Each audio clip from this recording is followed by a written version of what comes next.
The Zimbabwe electoral system, a critical call for reform and transparency. The 11th of August 2025, in an interview on Change Radio's Current Affairs program, Honorable Ellen Shiryadenga, former Deputy Director of Elections for the Citizens Coalition for Change, CCC, MP for Harare, and an experienced elections analyst, gave an in-depth critique of Zimbabwe's electoral system, highlighting flaws and proposing urgent reforms to restore public trust. Shiryadenga said the system has been plagued by controversy since independence in 1980, with recurring allegations of electoral fraud, violence, and manipulation, undermining democracy and fueling political tension. She identified three core problem areas: the structure of the electoral system, the broader political environment, and the operations of the Zimbabwe Electoral Commission, ZEC. She criticized the current mix of first-past-the-post and proportional representation, noting that the presidential, parliamentary, and local government races operate on a winner-takes-all basis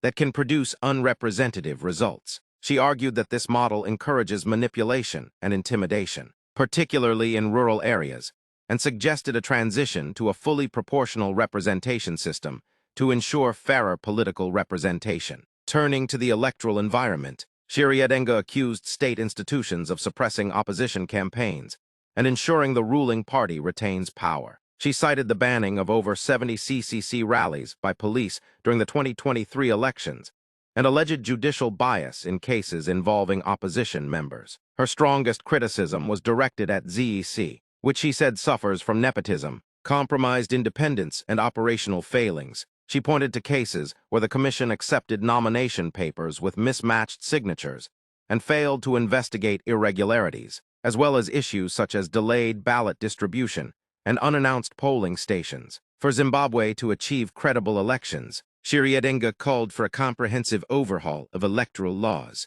inclusive consultations with political parties and civil society, decentralized voter registration to improve accessibility, and reforms to improve ZEC's efficiency and transparency. She also urged the creation of a political climate where all parties can campaign freely, without fear or institutional bias. She said the ideal system would guarantee universal suffrage for all eligible citizens, including those in the diaspora and in prison, ensure a level playing field for all political actors, and make transparency central at every stage of the process. As Zimbabwe heads toward the 2028 elections, Shiryadenga's proposals offer a roadmap for change, but she warned that without collective action from citizens, political leaders, and institutions, the country risks repeating the same cycles of flawed and disputed polls.